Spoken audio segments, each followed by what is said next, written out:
आप देख रहे हैं न्यूज़ 9 भारत, रखिए आपको सबसे आगे। नमस्कार, आप देख रहे हैं न्यूज़ 9 भारत। मैं हूं आपके साथ अंजलि। देश और दुनिया की तमाम अहम खबरों पर आइए डालते हैं एक नजर। दिल्ली के एनसीआर ट्रांसपोर्ट एकता मंच द्वारा प्रेस क्लब में ट्रांसपोर्ट यूनियन एक वार्ता का किया गया आयोजन। ट्रांसपोर्ट क्षेत्र में सक्रिय रूप से कार्यरत अलग अलग यूनियनों के प्रतिनिधियों ने इस वार्ता में लिया हिस्सा। केंद्र सरकार द्वारा डीजल की गाड़ियों का 10 वर्ष और पेट्रोल की गाड़ियों का 15 वर्ष की लिमिट से हो रहे नुकसान के बारे में की गई चर्चा। दिल्ली एनसीआर ट्रांसपोर्ट एकता मंच के पदाधिकारियों का कहना है कि पूरे भारत में 30 करोड़ से ज़्यादा लोग ट्रांसपोर्ट जगत से जुड़े सभी लोगों को इन नियमों से हो रहा है भारी नुकसान। राजधानी दिल्ली में पेट्रोल की गाड़ियाँ 15 साल और डीजल की गाड़ियाँ 10 साल के लिए ही मान्य है। इस नियम का पहले भी ट्रांसपोर्ट द्वारा विरोध किया गया। अब एक बार फिर से ट्रांसपोर्ट अपनी आवाज़ को बुलंद करने की योजना बना रहे हैं। इसी के तहत आज दिल्ली एनसीआर ट्रांसपोर्ट एकता मंच द्वारा एक प्रेस वार्ता का आयोजन किया गया, जिसमें दिल्ली एनसीआर के ट्रांसपोर्ट क्षेत्र में सक्रिय रूप से कार्यरत अलग अलग यूनियन के प्रतिनिधि इस संयुक्त रूप से वार्ता बुलाई गई। इसमें कई यूनियन के पदाधिकारी पहुंचे, जिसमें मुख्य मुद्दा रहा कि सरकार पेट्रोल और डीजल 15 और 10 साल के जो पाबंदियाँ लगाई है उसे खत्म करें, क्योंकि इस तरीके से सीधे तौर पर करीब 30 करोड़ लोगों का नुकसान हो रहा है। साथ ही मंच से ट्रांसपोर्ट यूनियन के अलग अलग पदाधिकारियों ने सरकार पर आरोप लगाया कि सरकार कुछ चुनिंदा कंपनियों के उद्योगपतियों को लाभ पहुंचाने के लिए प्रदूषण का हवाला देते हुए ऐसे नियम बना रहे हैं जिससे गाड़ियों की बिक्री ज़्यादा से ज़्यादा हो और ट्रांसपोर्ट का नुकसान हो रहा है। ट्रांसपोर्ट यूनियन द्वारा सरकार से एक फैसले पर पुनर्विचार करने की मांग की गई और उनका कहना है कि सरकार उद्योगपतियों के फायदे के साथ साथ ट्रांसपोर्ट के बारे में भी सोचे, जिससे उनको जो नुकसान हो रहा है, उनकी कमर टूट चुकी है, उससे वह कुछ उभर सके। न्यूज़ 9 भारत के लिए संजय सिंह की खास रिपोर्ट। क्या नाम है? Shyam Sundar, general secretary Delhi NCR transport Ekta Manch. Sir, क्या आज के प्रेस क्लब इंडिया में मीटिंग रखा था, क्या है पूरा मामला? मामला ये है कि 1 अप्रैल 2022 से सरकार नई सर्कुलर नीति लाने जा रही है, जिसके तहत car, motorcycle, scooter, commercial vehicle सारे ही रुक जाएंगे, सरकार पे हो जाएंगे। उसी के तहत हमने ये सरकार को चेताने के लिए आंदोलन की घोषणा की। अभी सिर्फ गाड़ी की आयु सीमा को लेके है, जो 10 साल और 15 साल पुरानी को लेके। हम सरकार से चाहते हैं कि गाड़ी में एक ही पार्ट है जो धुआं देता है, इंजन। हम उसको बदलने के लिए भी तैयार हैं, सीएनजी में जाने के लिए भी तैयार हैं, लेकिन गाड़ी को बिल्कुल स्क्रैप करने के लिए तैयार नहीं है, क्योंकि हमारी रोजी रोटी जुड़ी है। इस फैसले से सिंगल मोटर मालिक जो रोजी कमा खा रहा है वो इससे प्रभावित होता है। एक गाड़ी को चक्का जाम करने की बात कर रहे हैं, क्या है चक्का जाम करने से? सरकार अगर नहीं मानेगी तो मजबूरन हमें चक्का जाम करना पड़ेगा, क्योंकि हम आगे काम करने में असमर्थ हैं। क्या सरकार को लेटर आपने लिखित में लेटर आपने लिख कर दिए? चक्का जाम में कौन कौन सी गाड़ियाँ शामिल रहेंगी? सरकार की गाड़ियाँ शामिल रहेंगी, माल ढोने वाली सभी प्रकार। जी सर, एक बार अपना परिचय बताएं। महमूद प्राचा, मैं लीगल एडवाइज़र हूँ ये जो ऑल इंडिया ट्रांसपोर्ट एसोसिएशन और दूसरी ट्रांसपोर्टर्स एसोसिएशन है। आज का क्या मेन मुद्दा लेकर आप लोग? देखिए, मुद्दा ये है कि 1 अप्रैल से देश में 15 और 10 साल के अंदर जो कमर्शियल गाड़ियाँ हैं और जो प्राइवेट गाड़ियाँ हैं उनको स्क्रैप करने की पॉलिसी आ रही है। उससे देश का और ट्रांसपोर्ट जगत से जुड़े हुए 25 करोड़ लोगों का बहुत बड़ा नुकसान होने वाला है। मतलब उनके परिवारों को भुखमरी का सामना करना पड़ेगा। उसके लिए हम लोगों ने आज ये ऐलान किया है कि 1 अप्रैल से चक्का जाम किया जाएगा दिल्ली और एनसीआर। सर, ट्रांसपोर्ट जगत की बात कर, इसके बारे में जो हमारा कहने का मतलब है और जो हमारा मुद्दा है वो ये है कि जुर्म करने की सज़ा मिलनी चाहिए। परसेंटेज कितनी हो या नहीं हो इम्पोर्टेंट नहीं है। अगर कोई गाड़ी पोल्यूशन कर रही है तो उसके खिलाफ एक्शन होना चाहिए, उसको चेंज करना चाहिए या उसको दुरुस्त करना चाहिए। ये नहीं कि उम्र देख के या शक्ल देख के या कपड़े देख के किसी के खिलाफ कानूनी कार्रवाई की जाए। इसके खिलाफ है हम।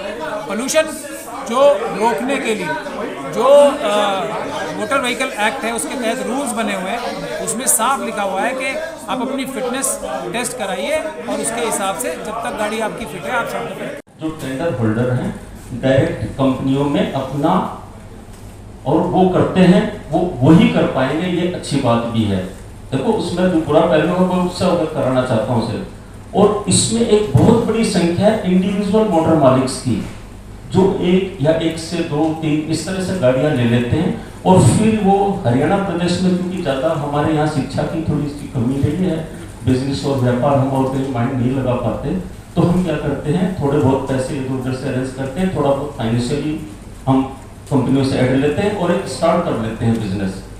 अब जो अनपढ़ आदमी, उसके लिए इजी वे था कमाना खाना और अपने को अपना खुद का सेल्फ बिजनेस चलाना। एक तो सरकार को कुछ करना है, हमारे हाथ में तो ट्रांसपोर्टर्स के हाथ में कुछ नहीं है। एसेंशियल सर्विसेज रुकवाने की जिम्मेदारी, पहले तो ट्रांसपोर्टर्स कह ही रहे हैं कि शुरू में हम एसेंशियल सर्विस नहीं खत्म करेंगे, लेकिन मजबूरन करना पड़ा तो करेंगे।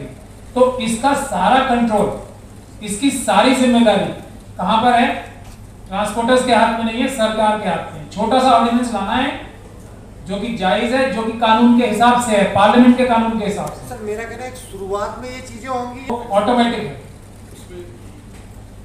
हमारी कोई मंशा नहीं है ऐसा शख्स खत्म करने की, भी आम लोग काफी ज्यादा से प्रभावित होते हैं, लेकिन जब दिल्ली में गाड़ियां नहीं आएंगी तो ऑटोमेटिकली भी शॉर्टेज आ सकती है। और इसका रास्ता सीधा है ना, 1 घंटे में ऑर्डिनेंस बनता है और राष्ट्रपति जी पास करते हैं, इसमें देर कहाँ लगती है।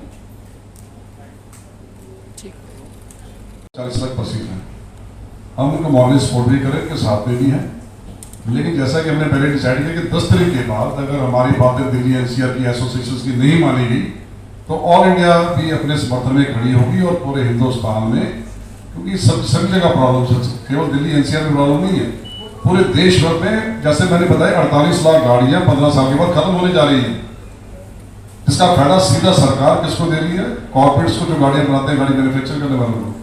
छोटे प्रोडक्टर ध्यान नहीं रख रहे, तो मेन मुद्दा हमारा कि हम सब इकट्ठे हमारी एक तरह से यूनाइटेड फ्रंट कर रहे हैं, दिल्ली एनसीआर की कमेटी इस चीज का फैसला कर रही है।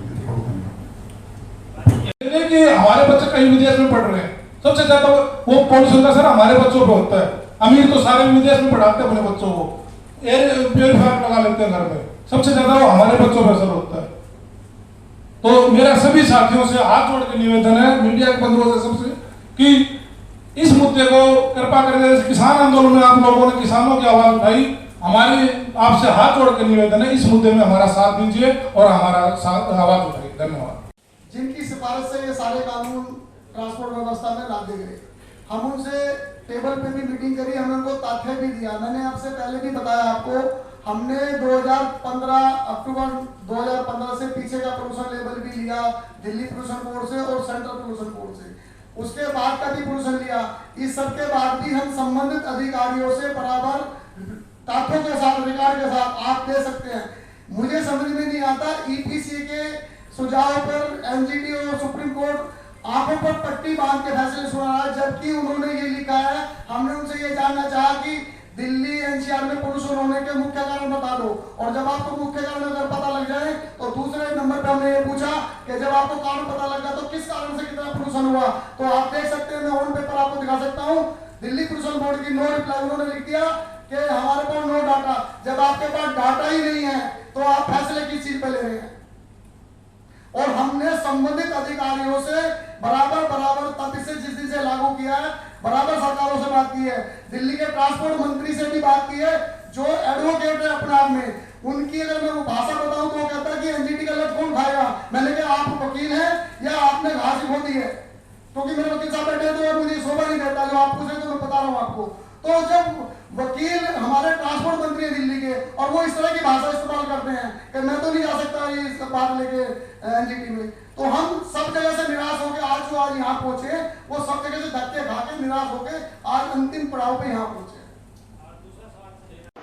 ऐसे ही तमाम खबरों के लिए बने रहिए हमारे साथ न्यूज़ 9 भारत पर। अब चाहूंगी इजाजत, नमस्कार।